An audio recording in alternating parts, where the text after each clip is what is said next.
ভোজনালয়ে সকল বন্ধুদের স্বাগত জানাই। আজকের রেসিপি মিষ্টি কুমড়োর কোপ্তাকারি। প্রথমে আমি কুমড়োটাকে ভালো করে ধুয়ে এরকম দুটো লম্বা টুকরো করে খোসা ছাড়িয়ে নিয়েছি। তারপর এটাকে আমি ভালো করে কুড়ে নেব।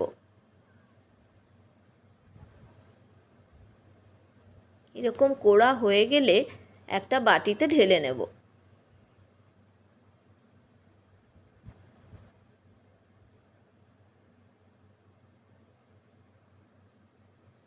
তারপর এর মধ্যে আমি লঙ্কা কুচি,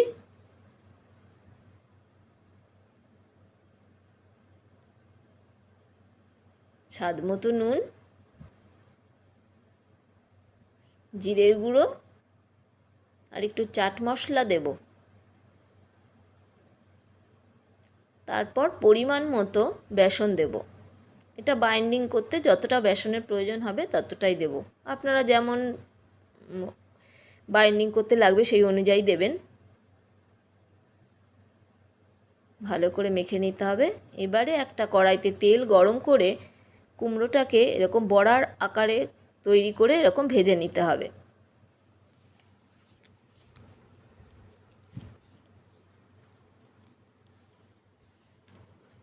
একঘেয়ে কুমড়ো খেতে কারোরই ভালো লাগে না, এরকম করে খাবেন, একটু নতুনত্ব হবে।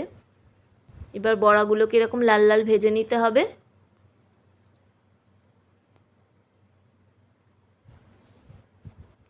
তারপর কড়াইতে একটু তেল গরম করে এর মধ্যে আমি গোটা গরম মশলা আর একটা শুকনো লঙ্কা ফোড়ন দেব।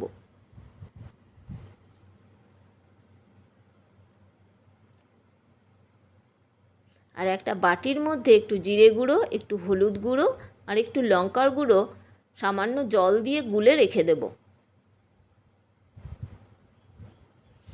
আর আমি ফোড়নের গন্ধ বেরোলে একটু আদা বাটা কড়াইতে দিয়ে দিলাম।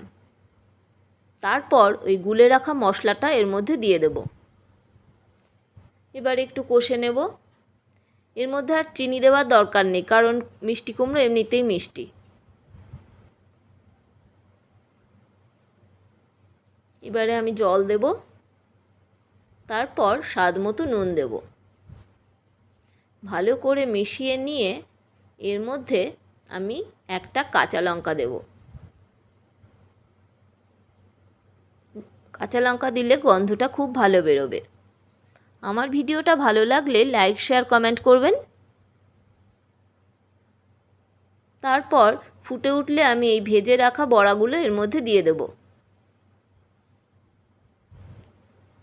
একটু ফুটে উঠলে ভালো করে নেড়েচেড়ে নিতে হবে। তারপর ওপর থেকে 1 চামচ ঘি আর গরম মশলা গুঁড়ো ছড়িয়ে দিলেই কুমড়োর কোপ্তাকারি রেডি। এরকম নতুন নতুন রেসিপি পেতে আমার চ্যানেলটি সাবস্ক্রাইব করে নিন।